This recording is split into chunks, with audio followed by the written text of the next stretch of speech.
Hello students, this is the 8th topic in the first unit.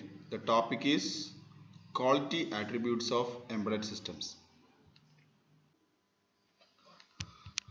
So there are two types of quality attributes. One is operational quality attributes and the second one is non-operational quality attributes. Okay, so first we will look into the operational quality attributes. What are the operational quality attributes? First one is response. Second one is throughput. Third one is reliability, maintainability, security and safety. Okay, so these are the attributes that we require when the embedded system is operating. Okay, when the embedded system is working. Okay, next we will look into non-operational quality attributes. These are the attributes when the system is not working. Okay, so when the system is in the production stage. Okay, so what are the quality attributes? Testability and debuggability, evolveability, portability, time to prototype and market, per unit cost and revenue. Okay, so these are the non-operational quality attributes. So first we will look into operational quality attributes. Okay, so the first operational quality attribute is response. So it is a measure of quickness of the system. It tells how fast the system is tracking the changes in input variables. Most of the embedded system demands fast response, which should be almost real time. Okay, so previously I explained what is real time. Okay, if an instant has to be happened at a particular time, it must happen at that time. That is what is called what? Real time system. Okay, so what is an example for real time system? Flight control applications. Okay, so how an embedded system works? The sensor will sense some values. Okay, those values will be given to the microcontroller and the microcontroller will give the signal to the actuators.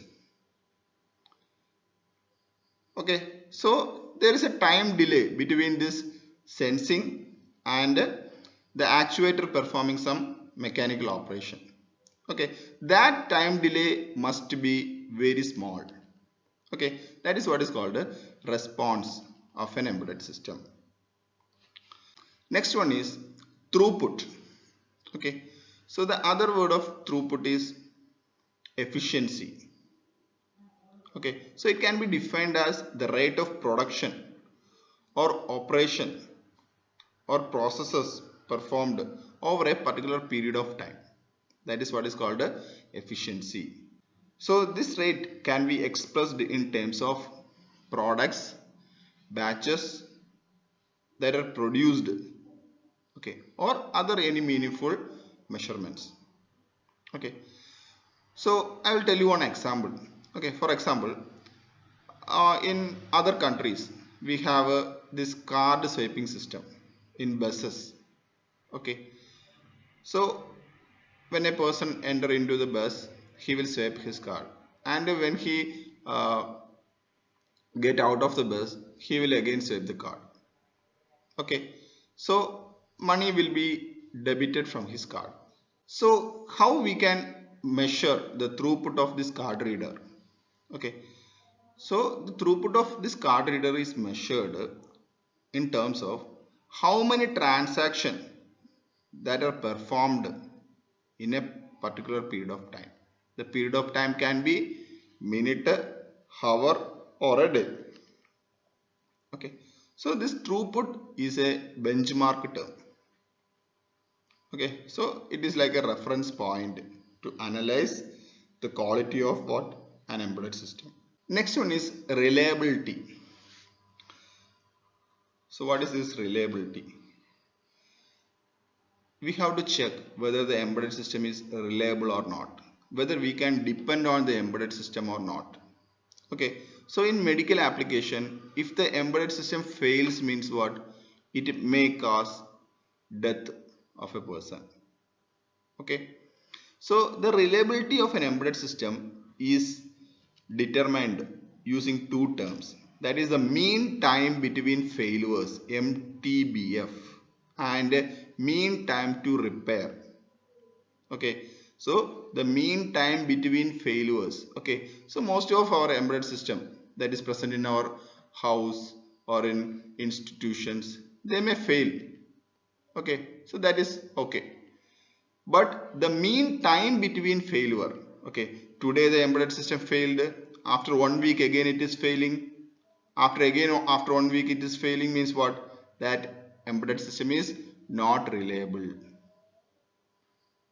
And mean time to repair, how much time it will consume to repair that particular embedded system, that is also an important parameter.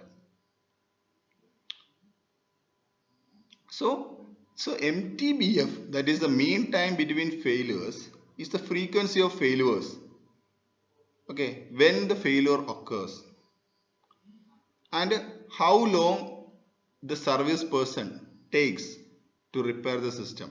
If the embedded system is used in critical application, these failure and repair time should be in minutes. Next one is maintainability.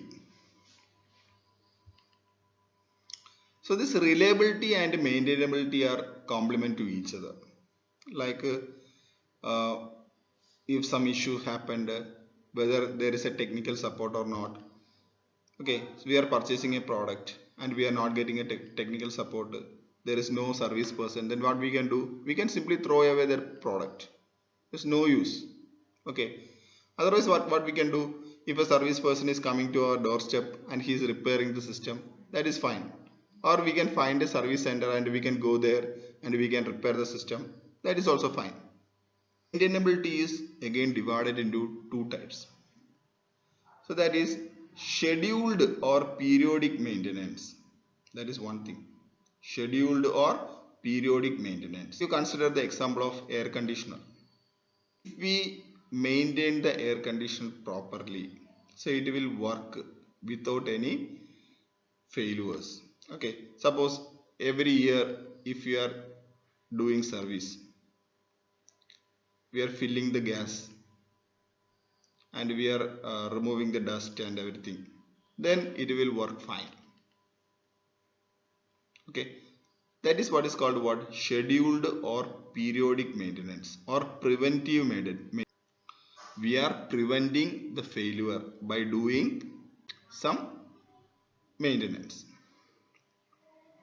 Okay, next is corrective maintenance. If a failure occurs, we will call the service person and we will correct it.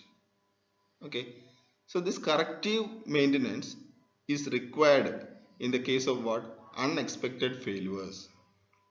Next operational quality attribute is security. So what is meant by security? The data that is present inside the embedded system must be secure. Okay, so what are the measures of security? There are three major measures of information security. They are confidentiality, integrity and availability. So what is confidentiality? So the confidentiality deals with the protection of data and application from unauthorized disclosure. That means what? An unauthorized person cannot read the data. We consider the example of a mobile phone.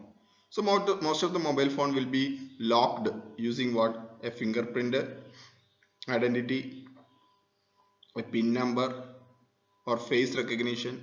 Okay. Next is integrity. Integrity means the data must not be modified. The data must not be modified. Okay. So if the data is modified, what happens? There is no integrity.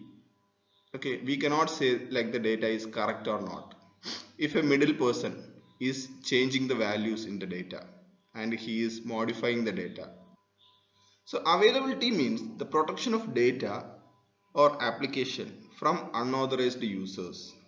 Okay, if some person is locking your computer using his own password, then the data is not available. Okay, so that is what is called availability. Okay, so these are the parameters that defines a security of an embedded system. Next one is safety. Safety is very important. Okay, so we are using embedded systems. Okay, so we may have heard about some mobile phones that exploded in user's pocket. Okay, or in user's hand, some mobile phones exploded. Okay, while using some electronic gadgets, it exploded and it caused damage to the user. Okay, so we heard some news like that. Okay, so safety deals with the possible damage that can happen to the operator or the public or the environment due to the breakdown of embedded system. So this breakdown may occur due to what? Either due to hardware failure or firmware failure. Okay, so the embedded systems must be safe. Now we will discuss the non-operational quality attributes. Okay, so the first one is testability and debuggability. Okay, so these non-operational quality attributes we are considering when the embedded system is not working. It is in the production stage. Okay, so testability and debuggability. Okay, so we are developing a firmware, we are developing a hardware, we are putting this firmware into the hardware, then we are running the embedded system. Then we are testing. What is mean by testing? We have to check whether the system is working in a proper way or not. Okay, so the testability deals with how easily one can test the system, the application. Okay, next. So the embedded system hardware testing ensures that the peripherals and the total hardware are functioning in a designed manner. And firmware testing will also be performed. What is the purpose of firmware testing? To check whether there is an error in the software. Okay. Next is debuggability. Debuggability means if an error is there, okay, when we are checking, okay, when we are testing, we found some errors. Okay, then what we have to do? We have to correct those errors. Okay, if the error is in the hardware level, we have to modify the hardware or we have to change some peripherals or something. If it is in the software level, we have to find the errors and we have to reprogram it. Okay, so this is one important non-operational quality attributes. So first we have to test whether the system is working in a proper way or not. Next, if the system is not working in a proper way, so it may be due to what? Two problems. One is hardware error or a software error. So debuggability means we will find the hardware problem and we will remove that problem. In the software level also, we will find the program, the error program, and we will remove that error. Next one is evolveability. Okay, so this evolution, this term is related to biology. So for an embedded system, evolveability refers that it is the easiness by which we can modify the embedded system. So what are the modifications we can do? We can either change the hardware or we can change the software. Okay, so if a new hardware is there, we can include that hardware into the system. Then we can say like what? The embedded system is evolvable. If a new software is found, then we can include that software into the system. Then we can say like what? The software is evolvable. The next operational quality attribute is portability. So it is a measure of system independence. Okay, so we may design an embedded product for a particular application. Okay, so it may work with some processors, it may work with in some environments, or it may work with some operating systems. Okay, suppose we are developing an embedded system and we are writing a software. Okay, so if we change that particular processor also, it may work. Next one is time to prototype and market. So this is the time elapsed between the concept of the product and the time the product is ready to sell. Okay, so first we have a concept, then we will make a prototype. If the prototype is working good, then we will go for what? Mass production. So in the commercial embedded system market, daily new products are coming. Okay, so we may develop a prototype and next day some advanced technology will come. Okay, so this should be very fast. The time to prototype and market should be very fast because daily technology is changing. And there are more companies daily, they are adding so many features, and the previous embedded systems are obsolete. Then the last one is per unit cost and revenue. So this cost of the embedded system is a highly sensitive factor. Okay, so how we calculate the cost? Okay, so initially we have a product development stage. Okay, so during that time the revenue is zero. The company will be investing more money in the product, that is in the research to find a new product. Then during the product introduction stage, that is the product is released in the market. Okay, so the slowly the product sales will increase. Okay, and during the growth stage you can see we have some profit. Okay, then the product will reach some maturity, like so that is the maximum sales will be done during the maturity stage. Okay, so at that time what we have to do is the company will reduce the price, so that again the profit will be going down. And finally the product retirement. Okay, when the product reaches the retirement there will be no profit. So this is how an embedded system market is moving.